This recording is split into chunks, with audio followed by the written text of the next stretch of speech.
Hi guys, this is a disclaimer. This video is meant to be informative and show you what happens working in a restaurant. This is not to bash anyone, but basically to help people realize how things operate in a restaurant and also offering solutions to better the guest experience and also the servers. But enjoy, guys. Hi, my name is Haley. So you can see in the first scene, I am interrupted off the bat. You definitely don't want to interrupt your servers because number one, it's disrespectful. But number two, we could be telling you some of the amazing deals that we have going on in the restaurant. We could tell you how you can save on your meal, or also we could be telling you some discontinued items that we don't have anymore, or we could be telling you that we're out of something. So you definitely want to listen up for that. Also, it's just an introduction. We're introducing ourselves because our name, usually some people have name tags, some people don't. So you definitely, if you need anything, you want to know your server's name. Also, if you want to tell our manager what a great job we're doing, you definitely want to know our names for that. Some restaurants have surveys, and they also have things that you can basically show your server that, hey, you did a good job and I just want to support you, and I will be introducing you to my other family and friends to come on over and eat with you. So you definitely want to have your server's name for many different reasons. So make sure you listen out for the introduction. The introduction is very important. You don't hate my favorite YouTuber. You just like. Is there anything else that I can? But I do hate your YouTuber. Dude, just stop. Stop.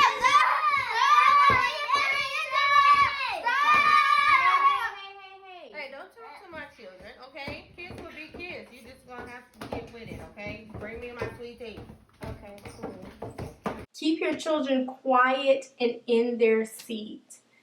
Keeping your children with an inside voice is very important. Some restaurants have background music. So in conclusion, with background music and other guests and loud and disruptive kids can make it very hard for servers to maneuver through orders and trying to get what the guests need at the time because we can't hear.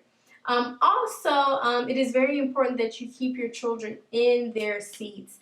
Sometimes there are elderly people trying to get to their seat, or they're trying to get to the bathroom, and if kids are running around and out of their seat, it can make elderly people fall and vice versa. Also, mini story time. There was a time where a kid was crawling from underneath the table. I tripped over the kid and I had a drink in my hand. And when I tripped over the kid, my arm went this way because I was trying to make sure I didn't spill it on the kid or on the guest near me. That when my arm turned this way, there was a customer that was walking right beside me and got dashed with the drink. All because I was trying to keep it away from the child. We are carrying stuff constantly. We're carrying things for multiple tables. We're carrying heavy trays, people's food. We're carrying items 24/7. If we don't see your kid and they're running around us and we're trying to miss them, or it's too late for us to miss them, sometimes we drop trays on the kids. Sometimes the tray falls because we're trying to balance it and it kind of, goes on the floor, and then that could be your food or that could be your child that just ruined another guest experience. So I love children, I really do, but there is something to be learned, etiquette when you go out into a restaurant that could benefit not only your experience but the service experience too. So, okay, enjoy, guys. I'm gonna leave you to it, okay? Mom, this is trash. That pizza looks gross. No, it's burnt. It looks like somebody ate off of it already. So, Okay. Everything okay? No, it's awful. it's burnt. And it's $12. Okay, I got you. I'll talk to my manager about it and I'll take care of it for you, okay? Back here and get it redone for them. You know that costs us money, right? I understand. Why can't you get your orders right? I don't understand why this always happens.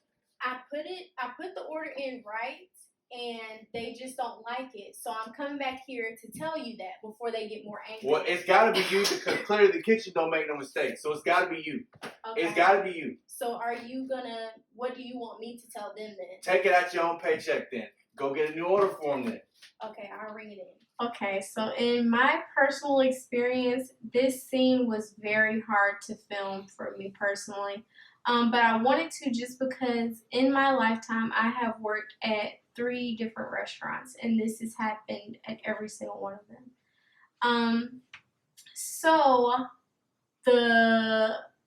when something's wrong at a table and you communicate that to the manager, it can be World War III.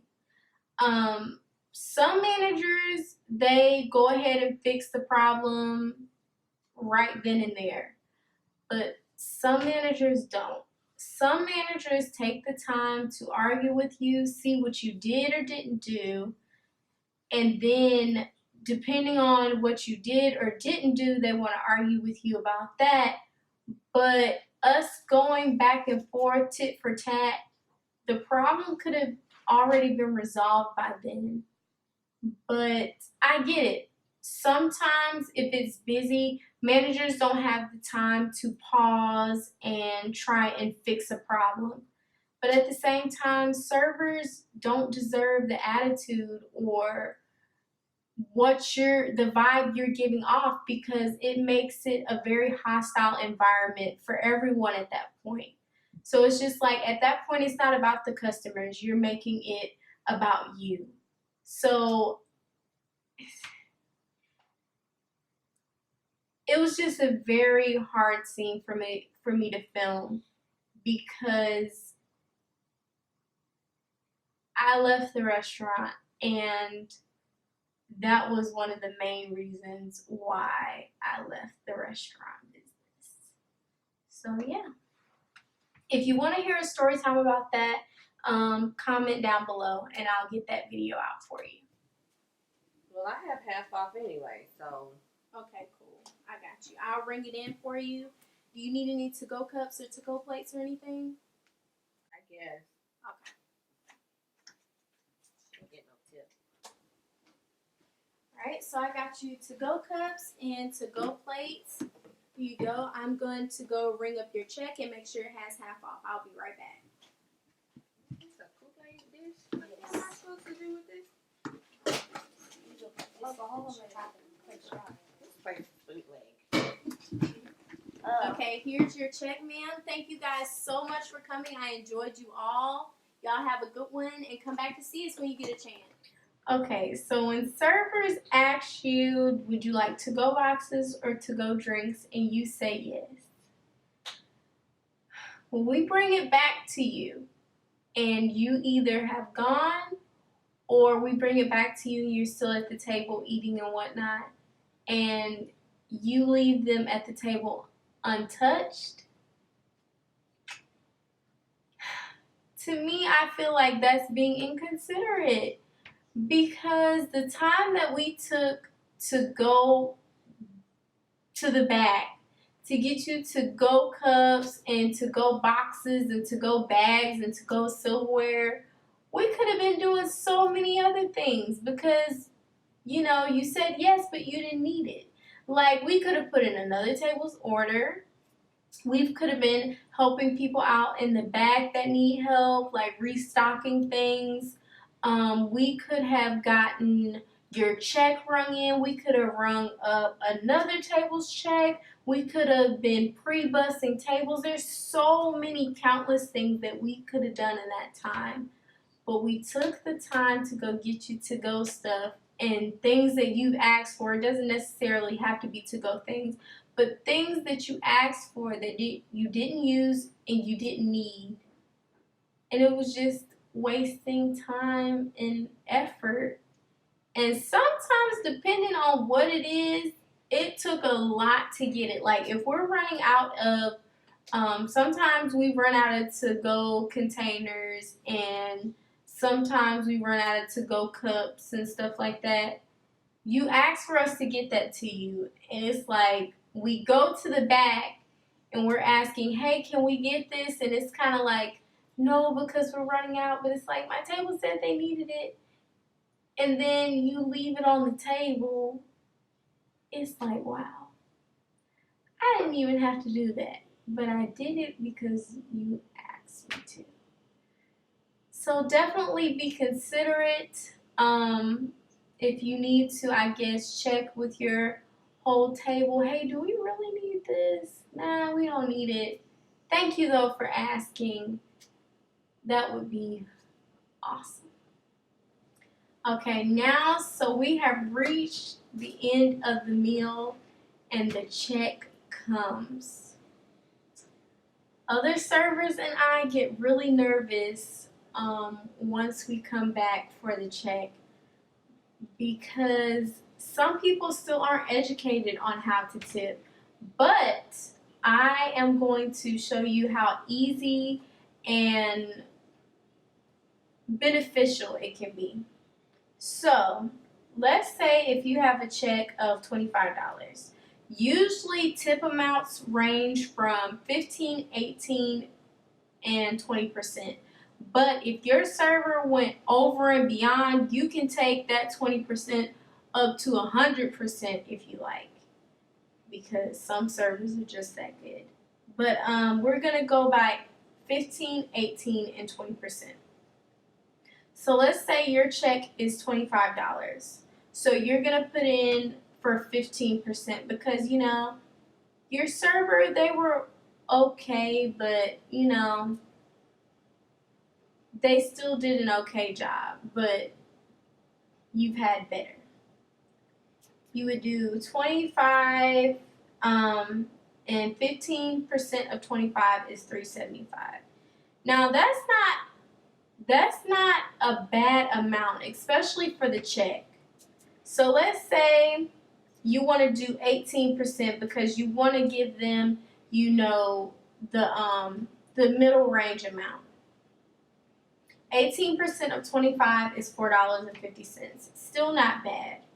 And that's in addition to $25. So 25 times 20%, you can afford to tip 20%. That's $5. It's still not a bad tip. Like, some people think tipping is like over the moon expensive.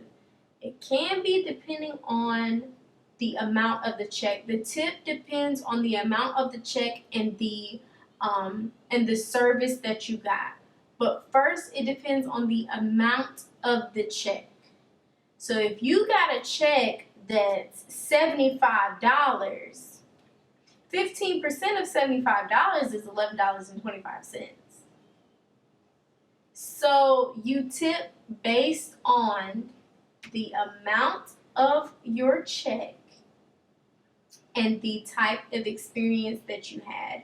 If you had an okay experience, your server didn't really have time to talk to you really. They kind of just bring you your food, asked you if you need anything, and then kind of was there, but tending to other tables. There wasn't a lot of table interaction. You can tip 15%. Tipping 18% is kind of, that middle ground.